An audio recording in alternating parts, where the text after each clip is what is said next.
हमारे गुरु जी यहाँ पर बैठे हैं। यदि हम लोग गुरुओं से संपर्क करेंगे, कुछ पूछेंगे ज्ञान के बारे में, तो हमारे गुरु लोग जरूर बताएंगे, नहीं बताएंगे, हमको पूछना चाहिए। इस प्रकार से वह राजा अपने गुरु के सामने माता होगा पर निकलते हैं। तो आगे क्या होता है, गुरु कहता है राजा भीम समस्त पूजा से क्या कहते हैं कि हमको गौड़ी धर्म लौटाने के लिए क्या करना पड़ेगा, समाज को जोड़ने के लिए क्या करना पड़ेगा। कहते हैं गुरुदेव कि आप लोग बड़ा देव की गौरव करना पड़ेगा, और जब गौरव करेंगे, पूजा पाठ करेंगे, तो ध्यान रहे शव और विषव से द्वारा पूजा पाठ होना चाहिए। जैसे हमारे राजा जी चार भाइयों के यहाँ पर 7 वाले 5 वाले जाकर के पूजा कर सकते हैं ना, क्योंकि वो हमारे रिश्तेदार है 7 वाला। इसी प्रकार से उनके घर में जाकर के उनके पैर पर भाव की भोगो कर सकता हूँ, और वो हमारे घर में आकर के भोगो कर सकते हैं। हमारे में पंडित जी की जरूरत नहीं पड़ती, ना कोई भोगता की जरूरत पड़ती है। हमारे में बताया जाता है कि सम और विषम के द्वारा भोगो संकट हो जाता है। जैसे हम लोग रिश्तेदारी बनाते हैं, तो 6 वाले 7 वालों की बच्ची मांग सकते हैं, और 7 वाले 6 वालों की लड़की मांग सकते हैं, जिससे हमारा रिश्ता नाता बनता है। इसी को कहा गया, क्या बोला है कि समय और विषम जो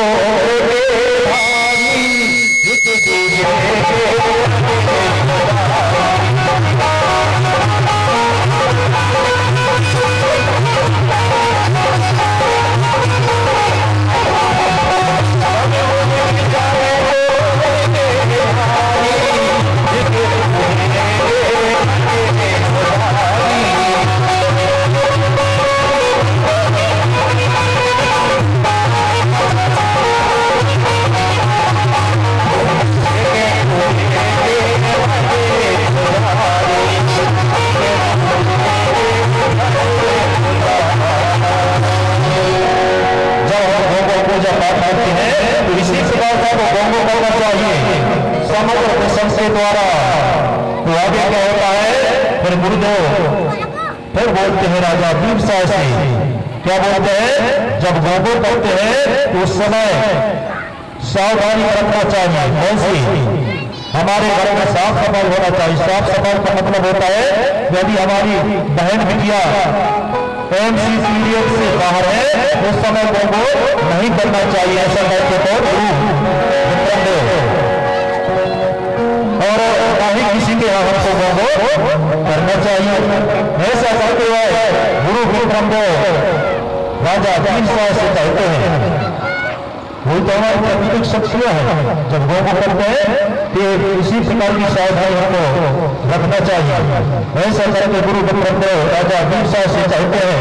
तो आगे क्या होता है, जब पूजा पाठ करते हैं तो उस समय हमको साफ सफाई का ध्यान देना चाहिए। क्या होता है, राजा भीम से कहते हैं, पूजा से बड़ा देव नहीं दूजा। क्योंकि जो प्राकृतिक शक्ति है वो सबसे बड़ी शक्तियां है, उससे बड़ा कोई नहीं है, कोई नहीं है। प्राकृतिक का मतलब होता है जिसका कोई आकार ना हो, जिसका कोई रूप ना हो, वो हमारी प्राकृतिक शक्तियां हैं। जैसे हमारे देवी देवता कहां पर रहते हैं, पेड़ पौधों में विराजमान रहते हैं। और प्राकृतिक शक्ति कभी जन्म नहीं लेती, न कभी उनका मरण होता है। वो प्रकट होते हैं अपने आप। क्या होते हैं, प्रकट होते हैं। तो 5 शक्तियां कौन है, जैसे यहाँ पर 5 कलश की भोग हो रही है, वहां पर 5 शक्तियों के नाम से वो कलश जलाई गई है।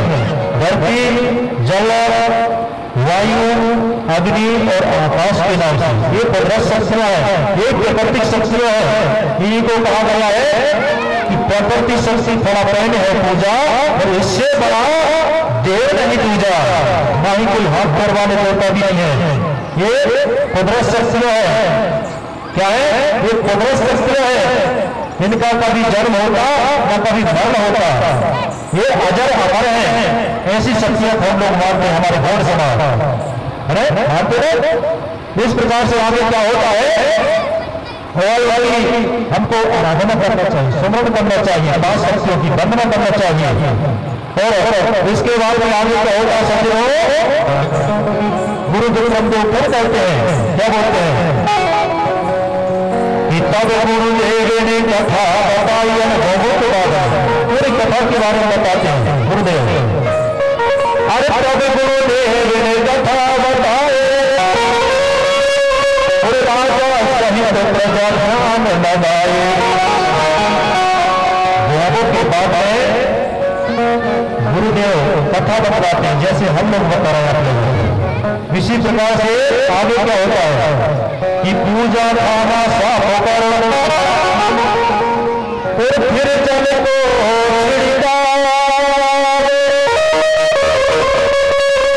हल्दी आटा से चौकी बना, यही मुराद आए। अब चौक के बारे में बता देता हूं। हम लोग हमारे भगवानों जब चौक पूजते हैं तो हल्दी और आटा का उपयोग करते हैं तो दूसरा कलर का उपयोग करते नहीं करते। सिर्फ हल्दी और आटा से चौक बनाया जाता है। बनाने हैं तो उसके बारे में बता देते हैं, हल्दी और आटा के बारे में, वो भी जरूरी है। जब तो हमको समझ आता है नहीं आएगा, नहीं तो पता चला कि हमको कुछ भी समझ नहीं आएगा ऐसा। तो हल्दी का उपयोग इसलिए किया जाता है क्योंकि जो हल्दी है, हल्दी को बॉडी में क्या बोला जाता है, किसको पता है, ऊंचा कर बस एक समझो कम का बोला जाता है। क्या बोलते हैं, कम का यानी होती हिंदी में हल्दी। तो हल्दी कैसी होती है, उसका कलर कैसा होता है, हल्दी का कलर पीला होता ना। आप लोगों ने पीले कपड़े पहने, इसी प्रकार से हल्दी का कलर पीला होता है। सब लोग जानते हैं, आते हैं। हल्दी जन्म से लेकर के मरण का हमको साथ देती है। और हल्दी जो होती है वो आयुर्वेदिक दवा भी है। यदि किसी का माथा गर्म हो जाता है या सिर चढ़ जाता है तो हम हल्दी का लेप लगा लेते हैं। अरे जब हमारे बेटा बेटियों की शादी होती है तो हल्दी ही चढ़ाते हैं। और दूसरा कलर चढ़ाते हैं, हल्दी चढ़ाते हैं। क्यों चढ़ाते हैं, हमारे बेटा बिटिया क्या होता है, जवानी में चूर रहते हैं, उनकी गर्मी को उतारने के लिए, ठंडा करने के लिए 7 दिन तक हल्दी चढ़ाया जाता है। चढ़ाते हैं हल्दी। और उसके साथ साथ जब जवानी में रहते हैं बेटा बेटी तो उनके मुंह में कहीं शरीर में थोड़ा फुंसी भी रहते हैं, है ना, वो थोड़ा फुंसी भी ठीक हो जाती है हल्दी के लगाने से। आयुर्वेदिक दवा भी है वो। इस प्रकार से हल्दी का उपयोग किया जाता है।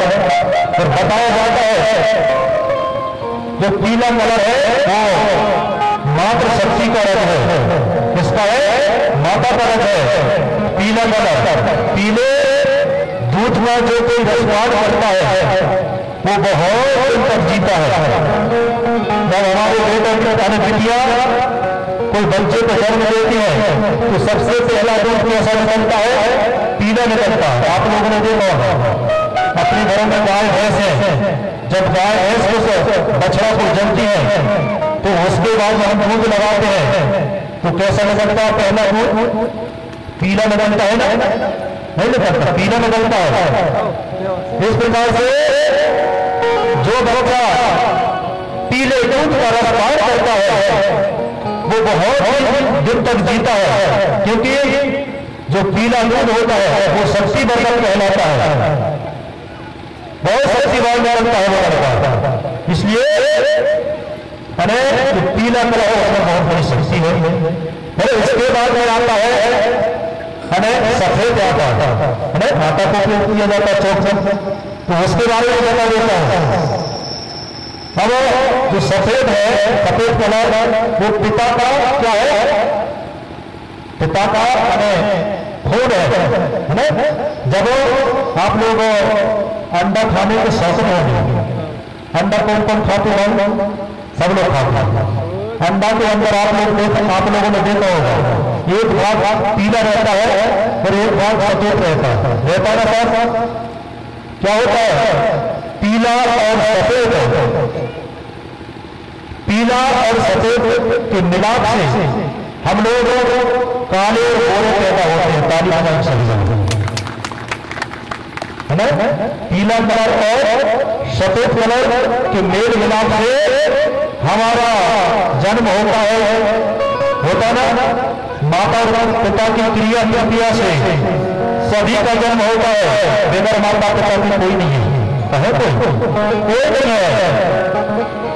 इसलिए जो सफेद जो कलर है पिता का रज है, खून है।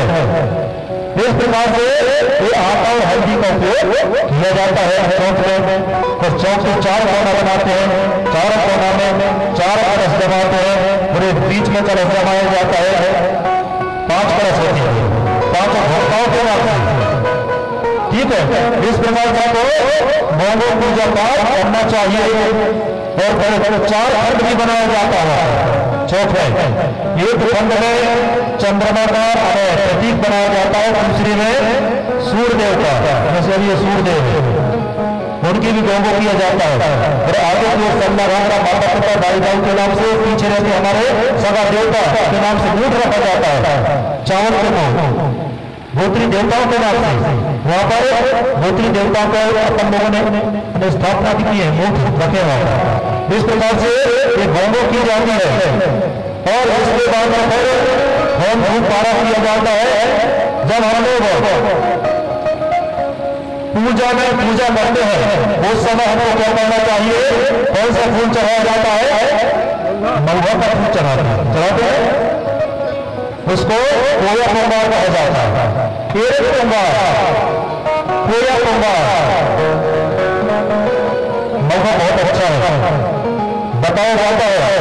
महुआ का फूल 12 साल तक जीवित रहता है। कितने साल तक? 12 साल। कैसे रहता है? यदि महुआ सूख भी गया है उसको